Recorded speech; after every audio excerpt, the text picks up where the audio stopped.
اور اپنے آپ کو ہلاک نہ کرو، کچھ شک نہیں کہ اللہ تم پر مہربان ہے۔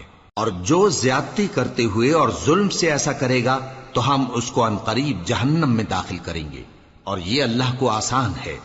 اگر تم بڑے بڑے گناہوں سے جن سے تم کو منع کیا جاتا ہے پرہیز کرو گے تو ہم تمہارے چھوٹے چھوٹے گناہ معاف کر دیں گے اور تمہیں عزت کے مکانوں میں داخل کریں گے۔ اور جس چیز میں اللہ نے تم میں سے بعض کو بعض پر فضیلت دی ہے اس کی تمنا مت کرو۔ مردوں کو ان کاموں کا ثواب ہے جو انہوں نے کیے، اور عورتوں کو ان کاموں کا ثواب ہے جو انہوں نے کیے، اور اللہ سے اس کا فضل و کرم مانگتے رہو، کچھ شک نہیں کہ اللہ ہر چیز سے واقف ہے۔